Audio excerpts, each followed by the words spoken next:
سب کو سلام، Shalom, welcome to all. ججز ایپیسوڈ نمبر 2.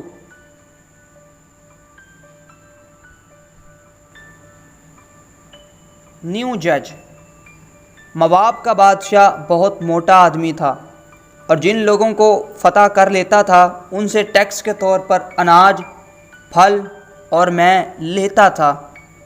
وہ ان چیزوں سے خوب ضیافتیں کرتا اور کھاتا پیتا تھا.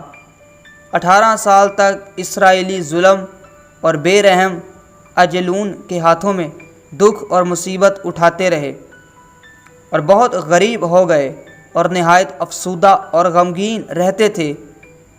اہود نے ارادہ کر لیا تھا کہ میں اسرائیلیوں کو موابیوں کے ہاتھ سے آزاد کراؤں گا. اگر وہ کسی طرح بادشاہ کو قتل کر دیتا تو موابیوں کا کوئی رہنما نہ رہتا اور اسرائیلی ان پر غالب آ سکتے تھے.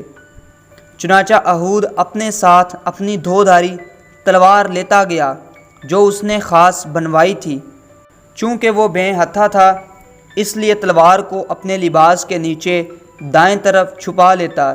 اگر کسی موابی کو شک ہوتا تو صرف بائیں طرف کی تلاشی لیتا کیونکہ لوگ اپنا ہتھیار اس طرف رکھتے تھے تاکہ دائیں ہاتھ سے آسانی سے کھینچ لیں. دکھ اور تنگی میں انہوں نے مدد کے لیے خدا کو پکارا. خدا نے اہود کو چن لیا کہ ان کا رہنما یعنی قاضی ہو. اہود بنیامین کے قبیلے کا تھا اور اپنے گھرانے کے بہت سے افراد کی طرح بے ہتھا تھا کیونکہ وہ بائیں ہاتھ سے کام کرتا تھا. اگلی دفعہ جب وقت آیا کہ اسرائیلی اجلون بادشاہ کو ٹیکس ادا کریں تو اہود خود مواب کو گیا.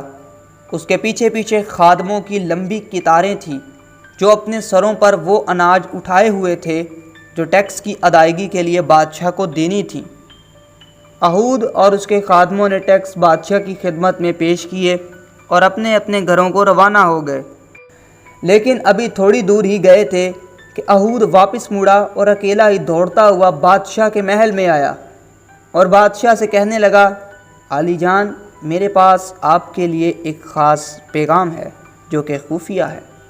بادشاہ نے سارے نوکروں کو حکم دیا کہ باہر چلے جاؤ. پھر وہ اہود کو ساتھ لے کر چھت پر ہوادار بالا خانہ میں چڑھ گیا جہاں ٹھنڈی ٹھنڈی ہوا آتی تھی.